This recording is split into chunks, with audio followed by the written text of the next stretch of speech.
Hello, everyone, and welcome to another Top Agent Commercial Wednesdays. This is a very fun, great discussion. We were talking behind the scenes on, using technology, consulting, winning corporate accounts. But, I'd say winning corporate accounts, unless you're a Fred Schmidt and others that can actually go get the accounts, you do start with consulting. I know we talked about this before, and Fred has always been a mentor or a friend, there someone I lean on to say, what the heck is going on in this kind of this world? What's the data, getting the temperature of commercial real estate. And it is important, as I know deal flow right now is a little slow. Everyone's hoping the interest rates come down and that will spur a lot more transaction and velocity. But during the meantime, I know, Fred, you spent your time consulting, giving advice, helping people kind of manage transition, or actually having a strategy nowadays, especially in this market, since don't want to ever say anyone's old, very, very experienced. So, Fred, if you don't mind sharing your background, and we can kind of get into maybe some of the consulting gigs and, leveraging that, I guess, to hopefully win some corporate accounts. Sure, Jim. Glad to talk to you. And hello, everybody. Just very briefly, I'm 45 years in business. I started in 1980. My first year was um, uh, interest rates were 18%. I know they're high now, but relatively speaking, that was pretty. It was a tough couple of years to start out, but it was a great way to start out, actually. I started as an industrial broker. My first 22 years were with CB Richard Ellis. And after 6 years as an industrial broker, I ran three different offices, running the whole, the brokerage, appraisal, property management, a whole like an aircraft carrier setup. We did that for 6 years. Went to Hartford, Connecticut, and then moved back to New Jersey, where I live now, and ran the New Jersey offices. And frankly, was fairly young, got tired of running 53 salespeople and all. Jim, you know what it's like, and going through all that, and jumped back into the cubes, went back into production, into straight commission sales, became a tenant rep office broker, which very quickly, and we'll talk about that in a second, evolved into what we now call corporate services or occupier services. And if there's any lessons from that, a couple things for all of you as practitioners, and we'll go a little deeper on this, is repeatable income streams and asymmetrical income streams. In other words, income, not just fee-based income, but getting a mindset on charging for your services. And so I was very fortunate to be one of the first people I was one of the first corporate services guys in all of CBRE, by the way. They call it national accounts. They didn't call it corporate services back then. So, and they call it occupier services now. And then I went to a small boutique firm, which was pure play in that corporate services, and then we sold that to Johnson Controls, and Johnson Controls ended up getting acquired by CBRE, so I ended up right back to where I started, and then left that to run, believe it or not, the Sendon company, which was a $20 billion conglomerate, and part of Sendon was Realogy, which owns Century 21, ERA, Coldwell Banker Residential, and I ran the commercial part of that and became the president of Coldwell Banker Commercial. Did that for 10 years. And our footprint at that point was in the secondary and tertiary markets, some primary markets, but mostly in that. And we hit them where they weren't. We're in 175 markets in the United States. And that's where Jim and I met. Jim was through ARIA, right? Asian American Real Estate Association.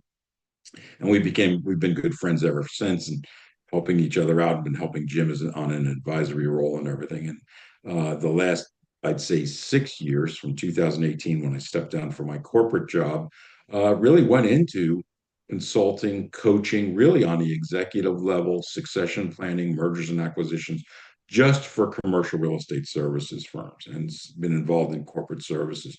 So my consulting background has really kicked in those last 5 or 6 years. I will also say to you, on consulting, COVID brought that to the forefront. And we'll talk a little bit about some case studies on, most clients didn't know what to do. And so you really couldn't be transactional. You couldn't do a renewal, or it's because they had no idea what their needs were. So we'll talk a little bit about that. But that's all about me. So I'm still active in the business, but I'm more frankly on the consulting side, and Real or Renaissance Global Corporate Services is really helping you guys or the parties to win business. Okay. So that's my background. That's where my focus is helping you as a group to select to secure business and do whatever I can to bring the resources to help on that regard. And Fred, it's great the evolution, right? From broker to this to that. We all know the industry is always changing. You're always adjusting, moving. Now with technology data, we were even talking about RPR and the data that, let's say, some of the residential, because of NAR that you have, or us in commercial, right? You've seen the changes, the evolving of data and the information of comps and the rise of CoStar, right?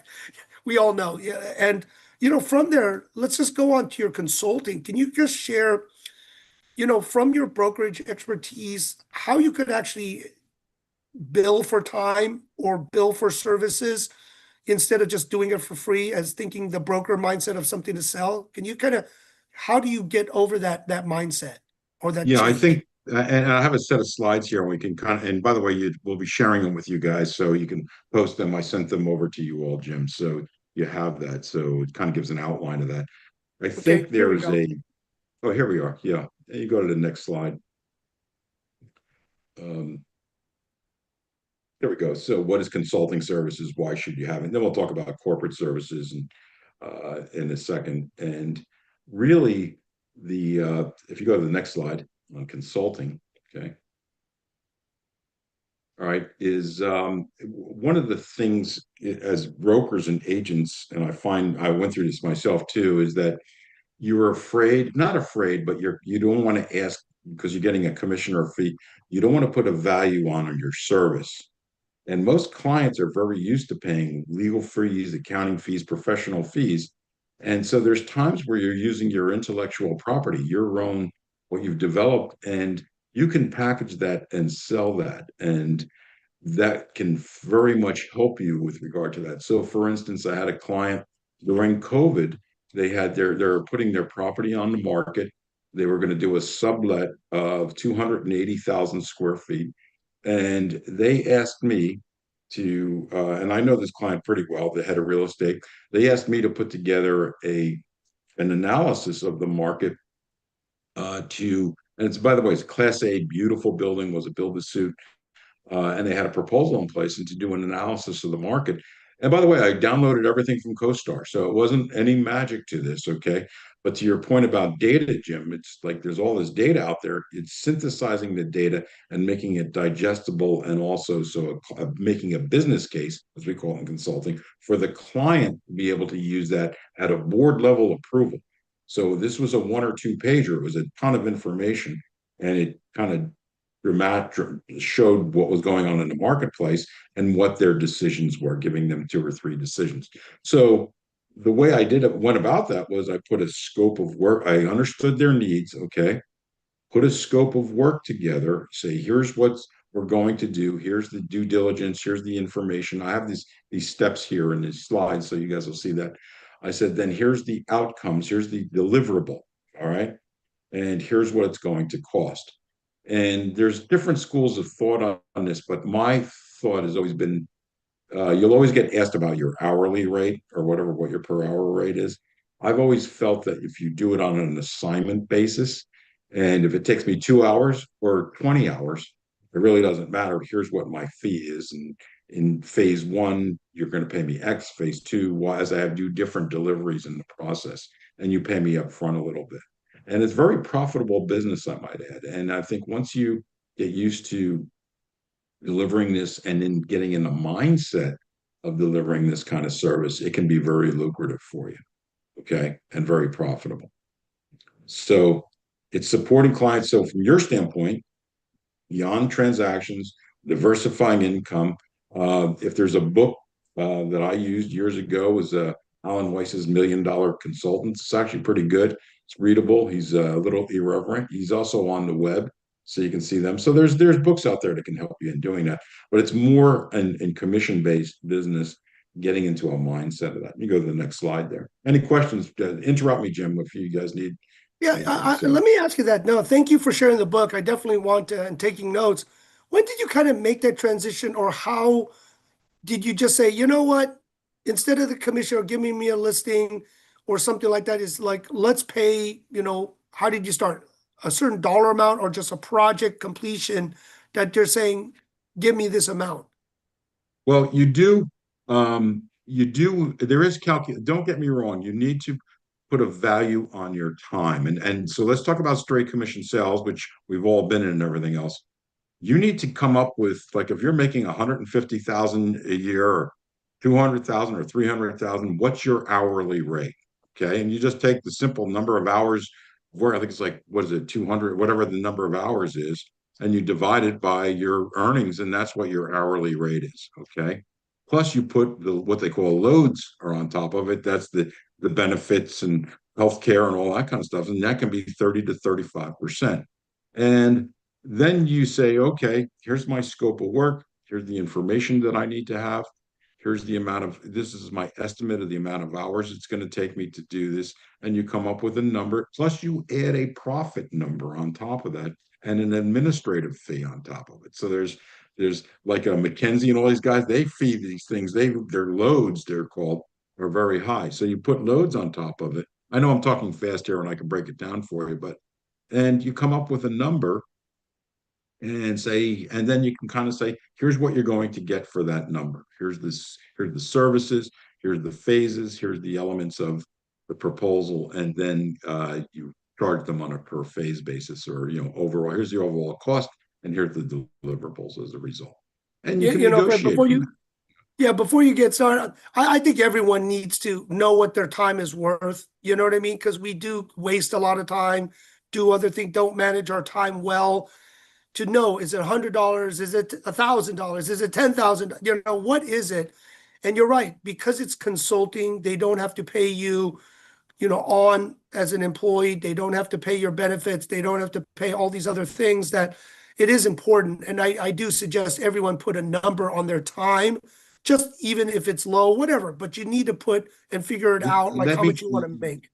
let me emphasize that point, and it's a big one because it's bad in our industry because everybody says they'll do this for free. Okay, it ain't for free. In fact, if you're doing it at a no cost basis, all right, then you should put a value on it. Say to the client, you're doing a broker's opinion of value, okay, or you're doing a market survey, whatever it is you're doing. Say, you know what, if you paid for this, it would cost you 4,000, 5,000, $10,000. Like, this is the amount of time that's been put into this. So you put a value on your work, and agents tend to devalue their work.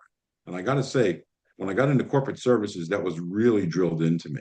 Okay, because I was working with other folks on my team. I ran the team that had other disciplines. I had people that were former attorneys, former architects, and everything, and they come from that world. Like, oh, no, they charge for everything. Okay, and so it was getting into that mindset. It took me a while to get around it. But hey, if we're going to spec this, we're going to tell the client this is the value of the work we're doing, because if you don't put a value on it, they're not going to put a value on it. So it's even more important, if you're going to spec and do it for free, to show them what their value is and what your value is. So, okay. Fred, you Go can to the go next ahead. slide. So, Yep. yeah. Um, yeah, so really what the consulting mindset, your statement of understanding, you're a strategic advisor, you're under their goals. The one thing about consulting is you get into the client's world more than your world. Okay. So it's getting and so that statement of understanding, which I put in every single document, whether it's a corporate services, a representation assignment or whatever, what are their needs? And I really kind of lay that out and spend a lot of time on understanding what they're looking for and what their needs are. Sometimes there's undisclosed needs or undiscovered needs, or things based on our knowledge that you provide. Okay. And so the trusted resource, and the last bullet there, which is what you and I just opened up with, Jim, is the outcomes, not hourly billable hours. Okay. Here's the results. Here's what you're going to get. Here's the bed. That's what they're concerned with. They're really not. They pay attorneys. They pay everybody. They pay everybody else. Say, here's what you're going to get for this, and here's my deliver. That's called deliverable. Okay. So, and then you build your pricing around that, and then you can. They'll pay you in phases or pay you all at once, whatever it is you're looking for. Okay. You can really structure it in a lot of different ways. You go to the next one. Okay. While you're doing, Master has a question, Fred. Yeah. Yeah. For sure. Go ahead.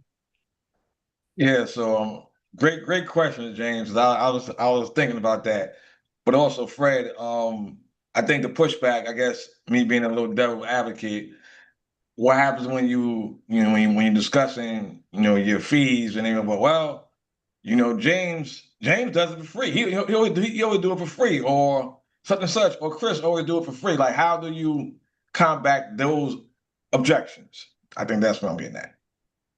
You get what you pay for. Okay. Number one. Okay. There's no obligation on their part. And that's what I'm saying. Our industry is inherently, a lot of people put it for free. So if you're going to do it for free, if you make it because you think you have a listing opportunity or an opportunity, then you still need to put a value on it. It's even more, that's what I'm saying. It's even more important to do that, Master, if you're going to do it. But I generally think you need to get in the mindset on your intellectual property, your product knowledge, market knowledge, technical knowledge, what you're bringing to the table has a value on it. Okay. And Okay. that alone, once you start to think like that and get your minds, I'm working on all of you psychologically here, frankly, is to get your head around, okay, my competition may say it's for free. Okay, you may make a business decision, I'm going to spec my time because they're all saying it's for free. Let's go for it.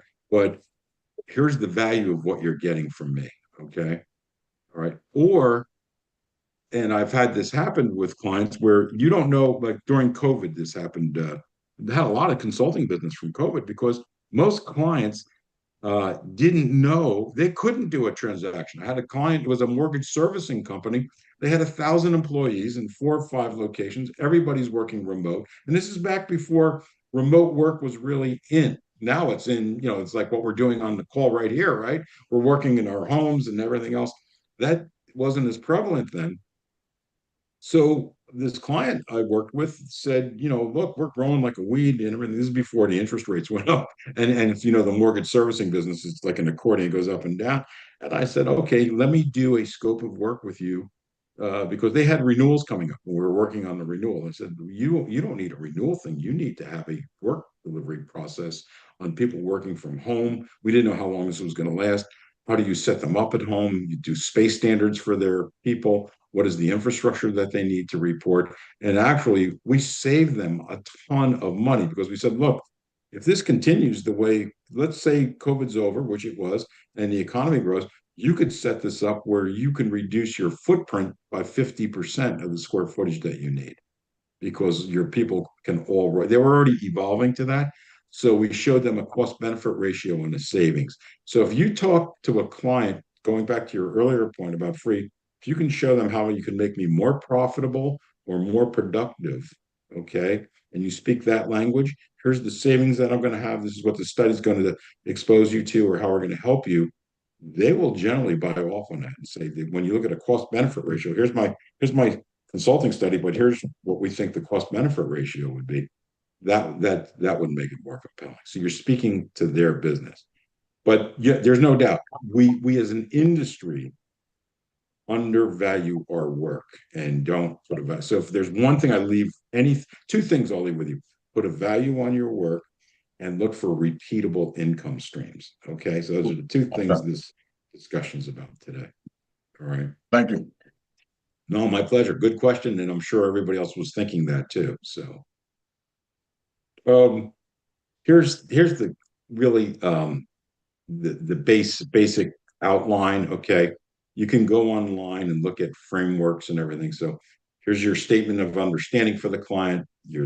So once the client signs off, then you're going to go through phase 2, which is your discovery process. Here's the problems, the opportunities, what we're finding. Then you give feedback, which is really, that is the consulting study, that's phase 3. The client buys off on all that, and then you have the final deliverable, which is the implementation or the execution or the deliverable of I'm simplifying a lot of steps here, and each one of these can be very detailed or whatever. Okay. So for instance, we did a work on a client for site selection services out of a manufacturer here in the United States. And this is before all the political stuff. And they were onshoring and reshoring and moving out of China, consolidating out of two locations in um, California and moving out of, I think they were in Shanghai and coming to the United States. So where they're on the West Coast, they didn't want to be in California because of the tax situation. So they ended up, long story short, we went to 12 states, the mountain states, and they ended up in Reno, Nevada. Okay. And we did a site selection consulting service for them with a build to suit that was on the back end of that. And it was very interesting what the primary criteria for that client was labor. It had nothing. The real estate was really pretty easy, and you'll find that a lot of times their criteria, their labor, or nowadays, like with data centers, you're hearing a lot of like the availability of power. Okay, has become the number one criteria. So it evolves over time, but their labor analytics for the key element. We did labor analytics. We subcontracted out, by the way. So that's the other thing. You can get skill sets. You can bring you the conductor at a symphony. You can get different skill sets that you can bring to table that are experts that you can subcontract that out and put their billable inside of yours. Okay. And when we did the labor analytics, this ended up being a 1 million square foot building. Okay. But we were only paid on the consulting was the build. Now we did get construction management services, so it was some pretty good fees there. But we ended up, they had a location in Reno and one that was 20 miles out of Reno. Now it was $1 a square foot per year cheaper on the building that was 20 miles outside of Reno, outside of the Reno area. And so, on a real estate standpoint, from we run a discounted cash flow analysis, it was no brainer, right? The real estate, 1 million square feet, you just do the numbers, it's pretty simple. However, when you looked at the labor availability in that marketplace, they would have burned through those people, their churn rate, they would have burned through them in about a year and a half, and they would have been stuck. They would have been bussing people out there if they could get them or whatever. So the labor dictated they're paying a higher fee, but in the long run, it was a savings. So it's fascinating. It's actually intellectually challenging, and you bring a lot of skill sets to the table. But these steps, and then you can bill along. Generally speaking, I charge 25, 30% upfront as part of my fee. So I'm getting paid right up front. And then as I deliver phase two, phase three, phase four, I get paid at different times along the way. Okay. Completion of each phase. Then you could have 10 phases. It depends on what it is. So that's kind of a high level view. All righty, Jim, you go to the next one. So here's some areas that you can, on commercial that you can do. I talked about site selection, expansion strategies, lease versus own analysis, portfolio optimization, market feasibility. What are the markets? What's the feasibility? Where Jim and I were just talking about RPR and or you guys analyze the market, you overlay your CoStar reports with demographics and all the different elements and capital planning and financial modeling. There's just a few of them. There's also employee dispersion rates and all sorts of things that whatever your imagination uh, can come up with or whatever the client's needs are. But these are some major buckets that are generally I've been involved in. Now, what I'm doing right now, frankly, is consulting you, meaning the commercial real estate industry and company. So I'm doing a strategic plan for a brokerage firm in the Northeast here on how to grow their business, how to sustain their business, how to get into adjacent revenue streams, also leadership development and training, and then training their salespeople, how they're going to train their salespeople and train the trainers, if you will. I have a company in Florida that is growing like crazy. And so they're looking at how to manage their growth. How do you put the infrastructure in place? Because as you know, when you're a company, you're not in the real estate business, you end up being in the people business. Okay. And the assets, this business is very unique. The assets are staring, like all of you, the assets are staring you right in the face every day. It's elevator assets. So it's a whole different world in terms of that. So anyway, I've have consulting all around that too, in addition to that. So you go to the next one. So there we go. Identify the area, practice discovery, conversation with peers and with each other. develop case studies and client success stories. Even if you've had transactions, what was the value add? What you should be doing that anyway, having your representative assignments of what you've done and everything else. Uh, build around your thought leadership, and then we're here to help. If you have an opportunity for consulting or whatever, the Renaissance team, I mean, between myself, Jeff, and Jim, and the other folks, I mean, my goodness, you have over, just on the corporate services side, well over 80, 90 years of corporate services and consulting. So chances are pretty good we've experienced some shape or some way, shape, or form. By the way, I see that you are going to get a copy of these slides. Okay, Jim and the team has them. I don't know where you guys are posting them, Jim. So, um, but you guys should have access to it. Go to the next slide.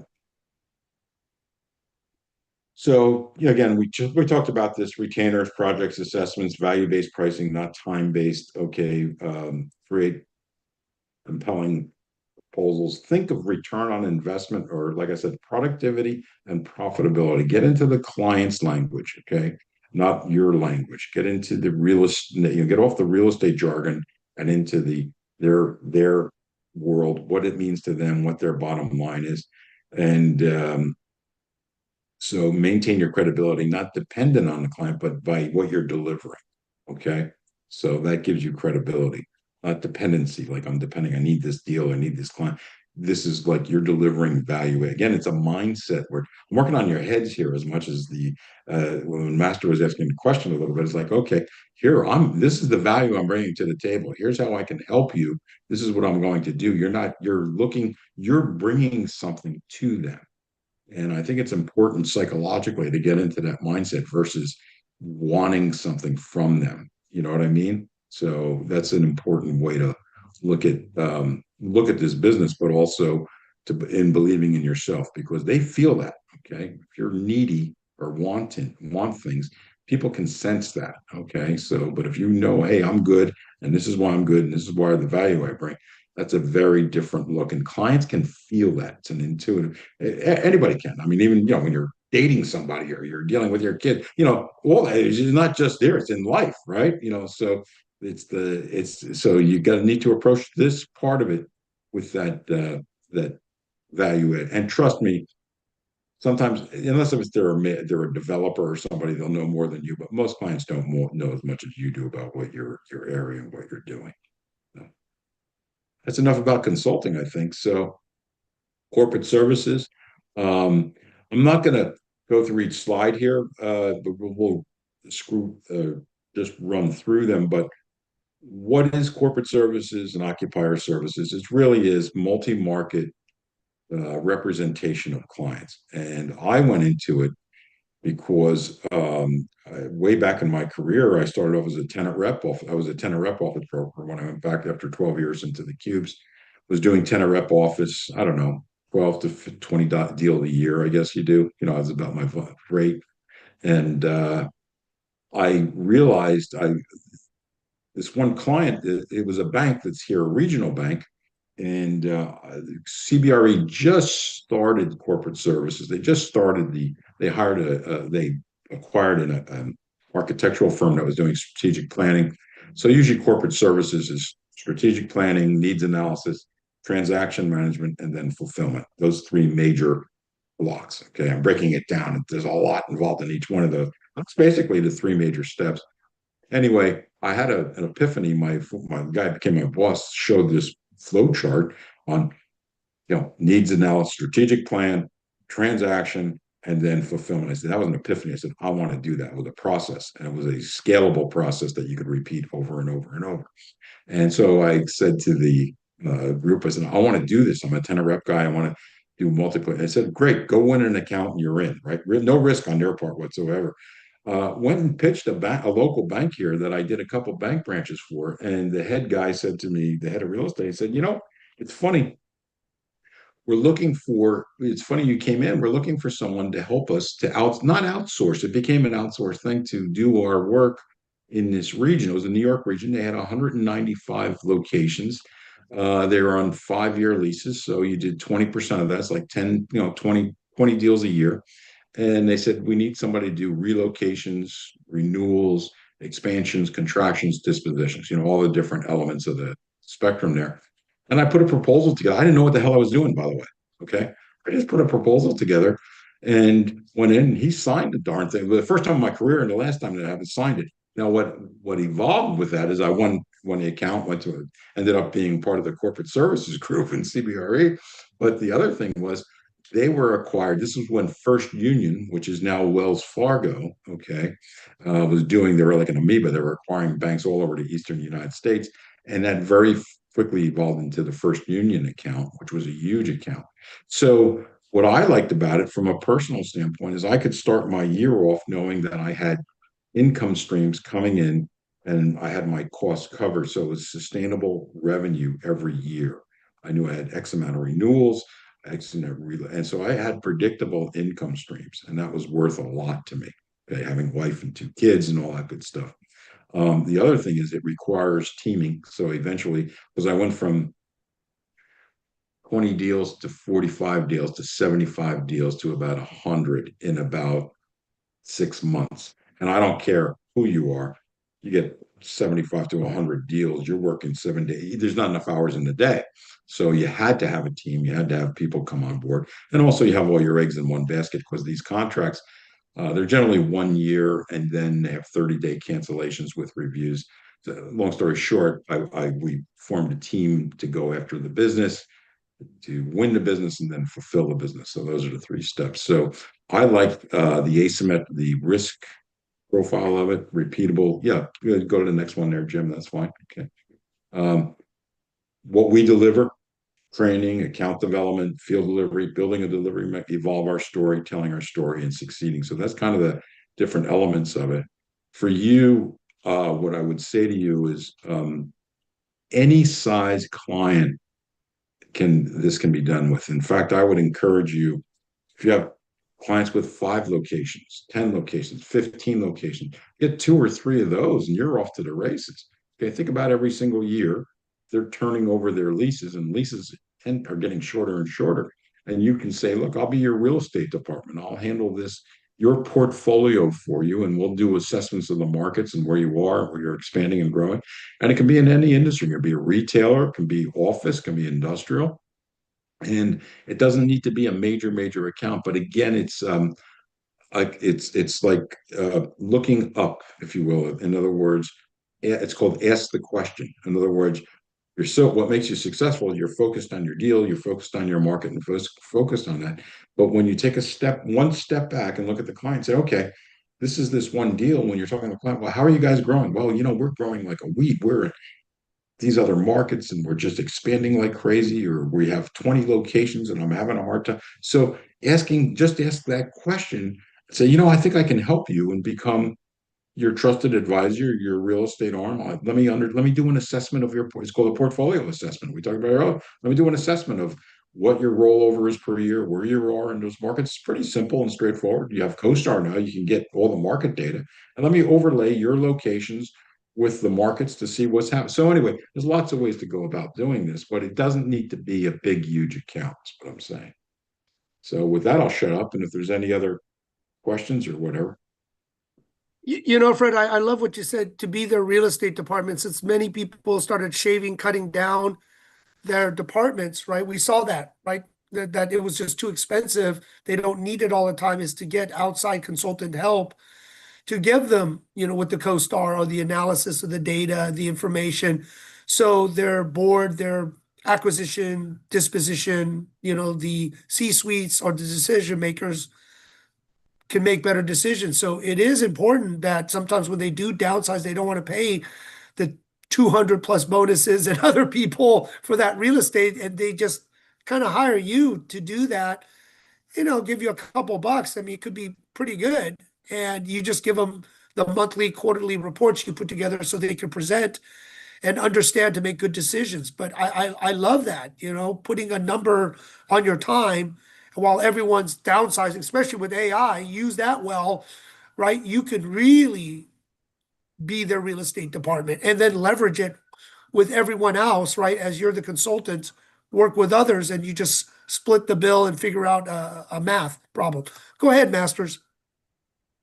Yeah, I just wanted to share. I have done consulting before, like business consulting, political consultant before I got into real estate, and you're right, it is a mindset, and people will pay for your knowledge, especially if they don't know how to do it. So it's just now reshifting your mindset in real estate now, and just because, like you said, we do have a lot of knowledge compared to what sometimes like I was doing with a client recently, attorney recently, and he called me up for a market analysis. The only reason why I did it free because he did me a favor in the beginning of the year. But when it came to land, price and land, and why you should have a survey and public utilities, he really didn't understand why. But I had to explain to him why it would be better, if that land had that when it's time to list it. So I thank you for sharing that about the mindset, because that's exactly what it is. What I need to get better on. I can't say y'all with me. Yeah, that's And it. Jim, you brought up, and it's a great equalizer, and it's something that hopefully all of you are using as AI right now. Okay, I know it's overworked and all that. I have a subscription I have Copilot through I'm on the Microsoft suite, so I have Copilot, but I also have ChatGPT, and it is just amazing. Uh, write me I just did this the other day. Write a proposal for me for this client. The way you queue it, but you learn how to iterate with it and everything. And it took 30 seconds. It got me 80% of the way there. I had to get it personalized, but what would have been a 2 hour process for me. And by the way, I have a ton of content. So I can use the content that I have, but it's synthesizing it and customizing it around the client. It took a 2 hour process and got it down to 30 seconds. And I just had to tweak it and add it and went out the door. Or you're composing an email or whatever it is you're doing. And but I would say and I'm talking to the older folks. When I say older, my generation, but even if you're in your 40s and 50s, like Jim's group and everything else, this change is like the internet change. For those of you who lived through the internet coming, okay, it's this profound a change, and you need to be there. But more importantly, it is breathtaking. How productive it can make you. Now, you need to be careful. You need to know how to query it. You need to make sure you use the right resources and you double check their sources, or you can direct it to the sources it draws from or ask it for the sources. But I would encourage all of you to get in the habit of using this. In fact, that'll jumpstart your consulting practice. Say, write me a proposal that shows scope of work. What are the best formats for consulting? Just experiment with it. And it'll give you also you name it. It gives you the outline. It's just incredible. So you know, I hope everyone's using it. I know we bring it up a lot. April, you have a question? I don't have a question. Sorry, I'm off camera, but thank you, Fred, for the information you shared. This was extremely valuable. I want to thank you personally for giving me a more positive way of handling someone trying to water down the value and the worth that I bring to the table. I pretty much, whenever I have an individual attempting to nickel and dime me, I don't know if they can kind of sense but through my tone, but it's kind of like you're lost next. So thank you again for giving but me a more polished way to say that.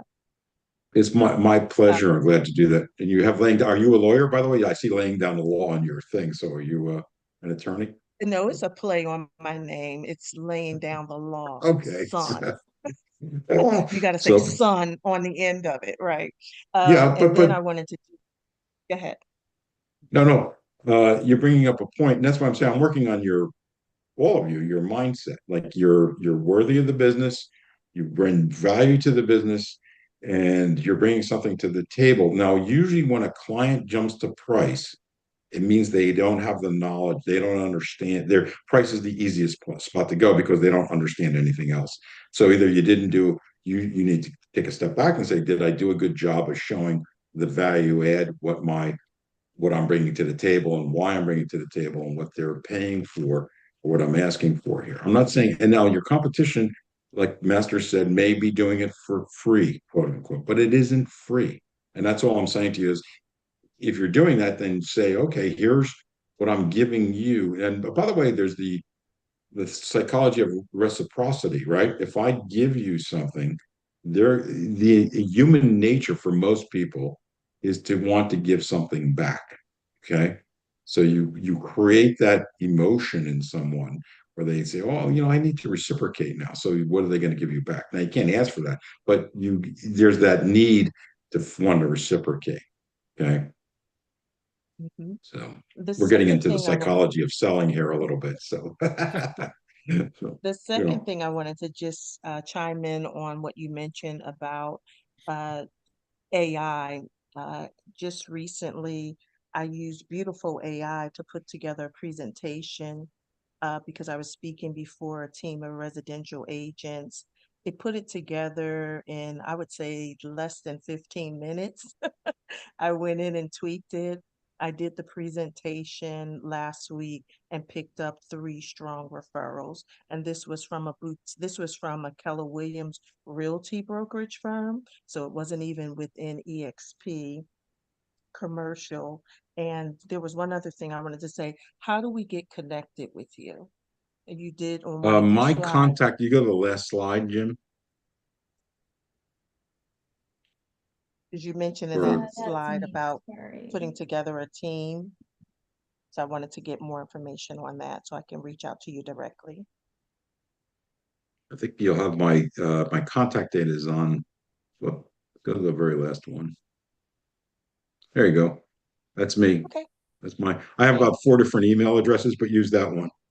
And by All the way, right. that's on this deck. Okay. So, and Renaissance Global, you have Jim, myself, Jeff Finn, who I think you've all met. All of us are available, and my focus is on the consulting and corporate services side and everything. I mean, I can do a heck of a lot more, and I do a lot more, but I mean, that's really with this group is helping you. This is about winning business and going after business.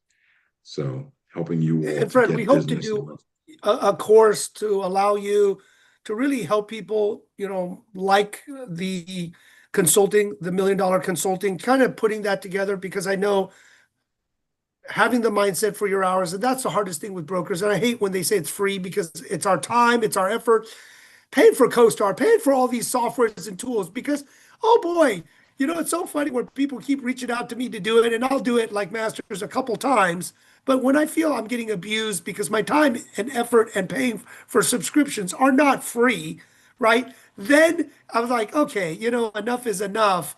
And you go find somebody else to go sponge free information, right? Or stuff. But there is value because when they keep coming, they just don't want to pay for it, but they know there's some value in everything. Master, do you have another question? Not so much a question, but a comment. And this was something that happened to me, when I used to have when I was taking up business law. And I remember the attorney always, and it just always stick with me, now even more that Fred is teaching and sharing this, is that people's gonna pay for your knowledge. That just people will pay for your knowledge. And that's just what I'm hearing from you, Fred, is having that mindset of really showing showing your value and but really like the outcomes of of what you sharing. Yeah, So I really and thank you for this. I've been thinking about doing this, but you really like kind of like now really, put things in more perspective, especially like with the charging and stuff like that. So I and really thank you for that. and don't get me wrong, the commission side is very lucrative. Okay, that's why so and you need to look at that and analyze that and everything. But especially like I'm going to say this again because it's important. If you're going to do it on spec or for free, I would say on spec better or whatever else, then you certainly should show the value of what you're doing, right? Believe it or not, it's counterintuitive.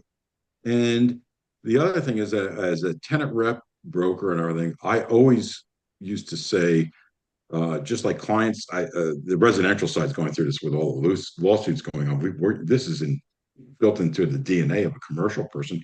You have a right to have somebody represent you. The fees you're paying the fees through by virtue of your rent, okay, or your purchase price. You're coming to money with consideration. You're coming to the table with consideration that pays the fees. The way financing works on a commercial real estate, um, on commercial. I'm sorry, just got a notice here. Commercial real estate is, if you know anything about financing on renewals and new tenants and everything else, the banks and anybody finance requires commissions to be put in there as part of the debt service.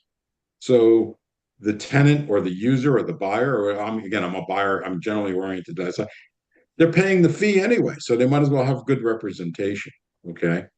So that's another mindset. Alejandro, you have a question. Yes, hi everyone. Thank you, Fred, also for this valuable information. My question is, here in Mexico, I've done with some clients, I charge for this advisory, and if I'm selling or renting the property, I when I sell it or rent it, um, discount this advisory. Is So that you right? charge an advisor, and I can't hear you too well, but you charge an advisory fee, as if I heard you correctly. Right? Is that right? Fred, so he's charging, but if he gets a commission or the assignment, he discounts it and maybe Yes. subtracts, right? You can credit the fee against it. You need to be careful sometimes if it's a big enough deal, or sometimes you can conflict yourself out. In other words, if they're paying you for advice and then you want to do the transaction, sometimes they'll say, well, no, you're conflicted because we want to make sure you're independent of that. So you got to assess that sometimes. Although I find 95% of the time, most clients, you tell them you disclose, define, disclose, document, decide. You just say to the client, look, we made this independent of that. If you want us to work you through the transaction process, we're glad to do that. And I can credit my consulting fees against that or whatever else. Okay. But you need to be Yeah, conscious of that they want to know that that's independent judgment and what's going on there. I also can tell you, depending on if it's a corporate client, things, McKinsey, Ernst and Young, you go right down the line, Bain, all these guys, they don't even look at anything unless it's $250,000. Okay. So we're generally in that world of, 10 to 200,000 or 100,000 or whatever else. So, those guys, they just, they kill their clients with regard to that. Thank you, yeah, that's Alejandro. another. Thank you, You thank have you. another question, Alejandro? Now it's, I was going to tell that also, as you mentioned, Fred, you can help the client in the transaction process. No, that's another way to charge fees. Yep. And Jim, if you want, I can set up a class. I'll charge, we charge for it like we did with the corporate services. But let me know if everybody on this call is interested in the rest of the group. I can set up a consulting class, how to set up a consulting practice, give some templates and tools and resources, and here's how you go about doing this. We can use case studies. The best thing is to take real life opportunities that you all are looking at and kind of setting up a consult. But if you like, I can teach a couple of classes around this. I have the syllabus and everything. I've done it for a couple other companies, so I'm glad to do that if you guys want. So Yeah, just let Fred, Jim know or send a note. yeah, we'll set it up again because this is why people reached out to me about their time, they all these things, and maybe from the consulting, the mindset, setting up your practice to the corporate services part as we're scaling Renaissance. And the good thing with Renaissance now, this ecosystem around the world, right, and helping people work virtually and many other things that people could do and working as a group. And in our team, we're building that speakers bureau and billable hours. Of course, you got to have that expertise. We're not just going to post everyone's numbers there for a lot of junk, but we do want to give people other opportunities, value their time, and figure other ways to make money without saying, "Well, I'm giving it away for free." Because Fred, I'm like with you and many others here. I hate when we say that it's not free because of the time or effort, the tools we have to pay for. It's not free. Your time is given to them, and you should put a number on it so they know, like you said, they feel reciprocal. Like when I ask my attorney or CPA friends, they give me advice. It's not free. They're just kind of doing it pro bono for me, but they charge, 350, 450 an hour. But for me as a friend, right, they're giving it. But if I really start using their time, we got to charge. April, you have a I question? actually, Oh, go ahead, yeah, Jim. I actually, and that's what, but no, I'll wait for the question. But that's why I jumped to the fees for representing a client. Like, well, you are paying for this anyway. It's just that if you have a listing broker, they're representing both sides. Who's representing you?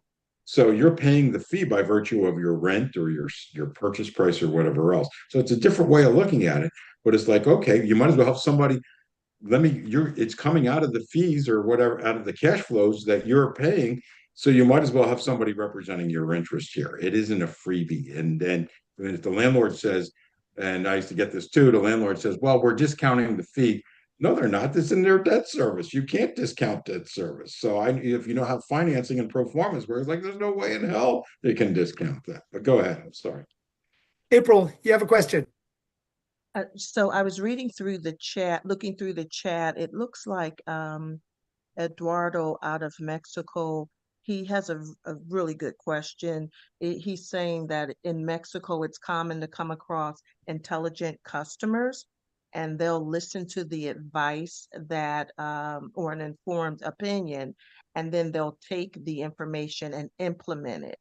And there, in many instances, they are successful with the implementation. So his question is, how do you protect yourself from this type of event happening? So the client, Thank you, so I'm everyone. going to reiterate the question just to make sure I understand. Client is saying, I need this information, this data, this market data, the synthesis of the market, the assessment, the analysis. And so number one, saying here's the scope of work, here's what we're going to do for you, right? Number two, here's the amount of time it would take or what we think it would be involved, and here's the pricing that would be on that, right? So it's kind of those multiple steps, and here's the value that you get from it. Now, if it leads to a transaction and you have to make a business decision, like we said before, then you need to say, okay, if you engage me for this downstream work, then I will do this. This is part of what you get with me. This is the value add. Okay. Whatever. I don't Awesome. know if So I it answered this sounds question like, 100%.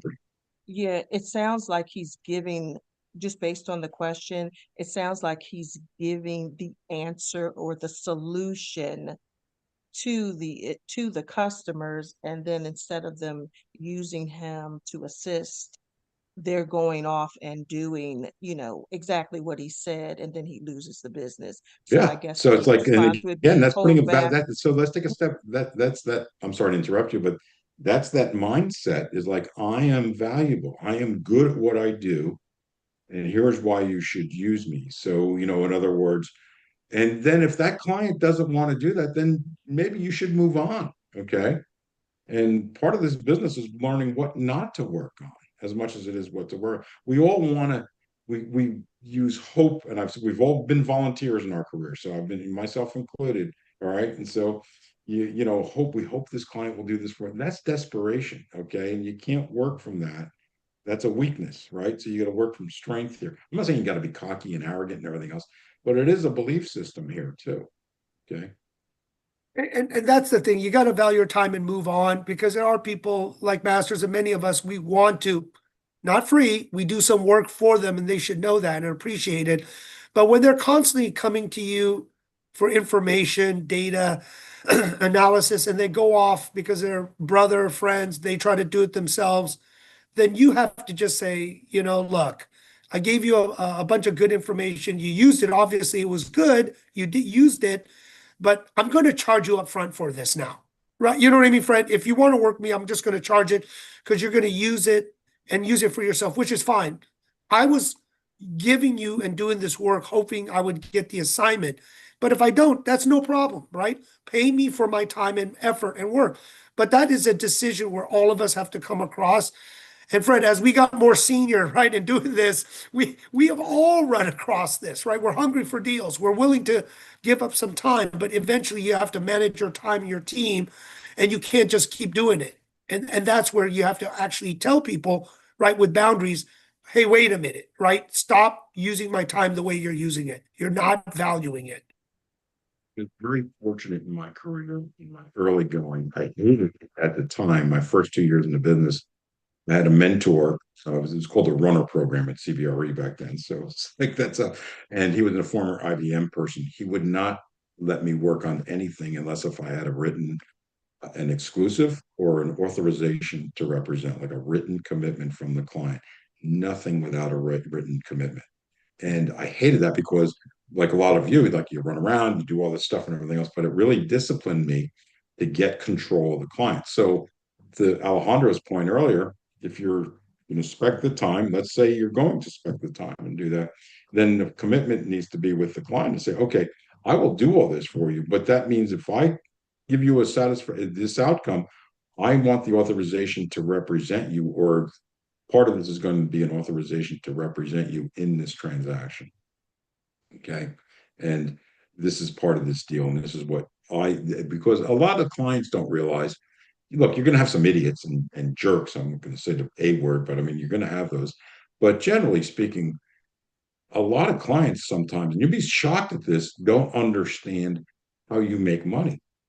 Okay. And so sometimes you have to say, look, here's how I make a living. If the only way, if I do this, inspect this time, and there isn't any transaction, there's nothing in this for me. But if there is, this is what I need from you. And you really want to do this to me? Like I've said this a couple of times, you really want to do this to me, like not using me because I've put it, there's no, we don't want to do that to you. So sometimes they just need to understand how you make money. Okay. You'd be shocked at how many clients, not that you're speaking down to them, unless if it's a real estate director, don't understand why we use a cost per square foot per year, cost per square foot for, so they don't even understand why you use a square foot, cost per square foot analysis. You'd be shocked at how many clients don't understand that. So anyway. Well, Fred, thank you again, to be on Top Agent Nation Commercial Wednesday. I thought this was going to be very relevant as we were talking about consulting gigs. And you do consult some big groups and companies and Asia Pac and some fairly, very large companies domestically. So, I definitely want to put something together to teach people that mindset consulting, really create a good business. And if you all on this call send Jim a note or whatever, or myself a note, I'm glad to do courses on this, like to teach, this and work through it. And then nothing better like a real live ammo, right? If you have a client you're going after or something, say, okay, let's kind of scope this out. Let's look through. And I think, like I said, for those of you who are not using AI or ChatGPT or whatever it is, you use Gemini, start using it every day. Just make it part of your world. You need to validate the information, make it accurate and everything else. But it's a game changer that's here, and you're going to need this to go forward. It actually is a great equalizer too, by the way, with companies that have more expertise or larger resources or whatever it is. So it flattens out, just like these pitching business through Zoom, which is something you hadn't seen before. That's a great equalizer because you could put Jim, myself, one of you on a call with a client, and boom, we don't have to get on an airplane or whatever else. So it is a great equalizer.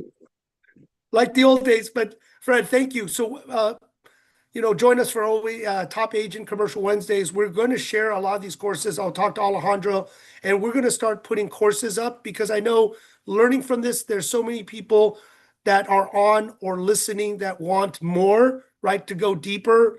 Especially in this time, it's really to build your brand, full services, right, that you can get paid, as Fred said, and hopefully using that to leverage to win really big accounts, and then leveraging each other so you can build a team, and so you don't have to pay it, but everyone can work with each other. So there's a lot of things we're going to build within Renaissance, within Top Agent Nation, and that's the thing, leveraging, building large ecosystems, showing up and getting the business. So again, Fred, thank you so much.